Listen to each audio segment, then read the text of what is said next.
కాపురం సమీపంలో ఉన్నటువంటి రాయవరం దగ్గర జరిగినటువంటి బస్సు అలానే టిప్పర్ యాక్సిడెంట్లో సుమారుగా ఇప్పుడు 14 మంది మృతి చెందినట్టుగా తెలుస్తూ ఉంది. దీని మీద ఏదైతే క్షతగాత్రులని అలానే మృతి చెందినటువంటి కుటుంబ సభ్యులను పరామర్శించడానికి ఏదైతే గిద్దలూరు నియోజకవర్గ మాజీ ఎమ్మెల్యే అయినటువంటి అన్నా రాంబాబు గారు వచ్చారు. వారిని అడిగి మరిన్ని వివరాలు తెలుసుకున్నాం. సార్, ఈరోజు మీ ప్రాంతంలో జరిగినటువంటి సంఘటన ఎలా అనిపిస్తుంది సార్? చాలా దురదృష్టకరం, బాధాకరం.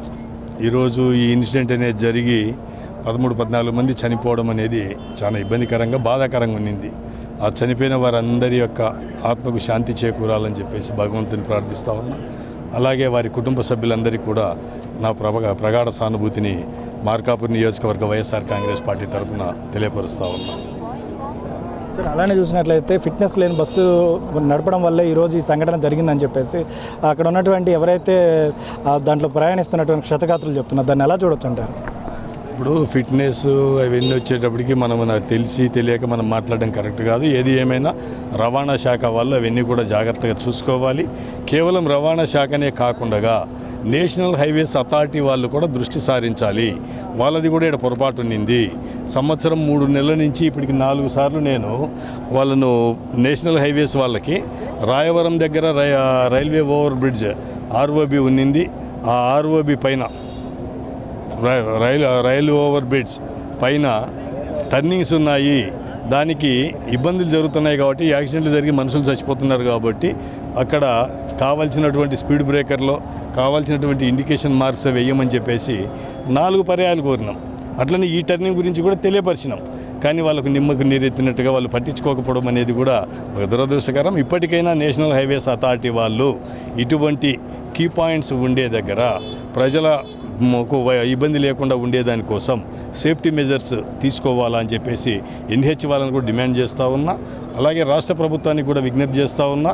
ఈరోజు ఎవరైతే చనిపోయినారో వాళ్ళందరూ పేదవారు, జీవనం కోసము వేరే రాష్ట్రాలకు పోయి జీవన భృతి కోసం తిరిగి వస్తున్నటువంటి వాళ్ళు. అటువంటి వాళ్ళు చిన్న కుటుంబాలకు చెందిన వాళ్ళు కాబట్టి ఆ కుటుంబాలకు ఈరోజు ఎన్నో విధాల ఇబ్బందులు ఉన్నాయి కాబట్టి ఆ కుటుంబాలని ఆదుకుంటూ ప్రభుత్వం తరపున మ్యాక్సిమం అమౌంట్ ఎక్స్గ్రేషియా ప్రకటించాలా అని చెప్పేసి కోరుతా ఉన్నాం. అలాగే వైఎస్ఆర్ కాంగ్రెస్ పార్టీ తరఫున మా జిల్లా అధ్యక్షులు మిత్రుడు బూచేపల్లి శివప్రసాద్ రెడ్డి గారు జగన్మోహన్ రెడ్డి గారి ఆదేశాల మేరకి చనిపోయిన ప్రతి ఒక్కరికి ఒక్కొక్కరికి ₹1,00,000 ప్రకారము పార్టీ తరఫున అందించేదానికి కూడా ముందుకు వచ్చినందుకు వారికి కూడా ధన్యవాదాలు తెలుపుతూ, అలాగే ప్రభుత్వాన్ని కూడా ఇంకొక డిమాండ్ కూడా చేస్తూ ఉన్నాం. మీరు బేసిజాలకు పోకుండా జగన్మోహన్ రెడ్డి గారు మార్కాపూర్ కేంద్రంగా ఇచ్చినటువంటి ప్రభుత్వ మెడికల్ కాలేజీని పీపీపీ పద్ధతిలో కాకుండా వెంటనే గవర్నమెంట్ తరపునే దాన్ని పూర్తి చేయాలని చెప్పేసి కోరుతా ఉన్నాం. మీరు ఈ కూటమి ప్రభుత్వం ఈరోజు మార్కాపూర్ కేంద్రంగా జిల్లాని ఇచ్చినారు, చాలా సంతోషం. కానీ జిల్లా ఉన్నప్పటికీ జిల్లా కేంద్రమైన మార్కాపూర్లో ఒక ఇన్సిడెంట్ జరిగితే దానికి మళ్ళీ ఇక్కడ నుండి 15 మందిని 16 మందిని చిన్న చిన్న దెబ్బలున్న వాళ్ళను కూడా ఇక్కడ చూడలేని నిస్సాయ పరిస్థితుల్లో ఒంగోలు రెఫర్ చేసినారు. అంటే ఇంతకన్నా దౌర్భాగ్యం ఇంకోటి ఉండదు.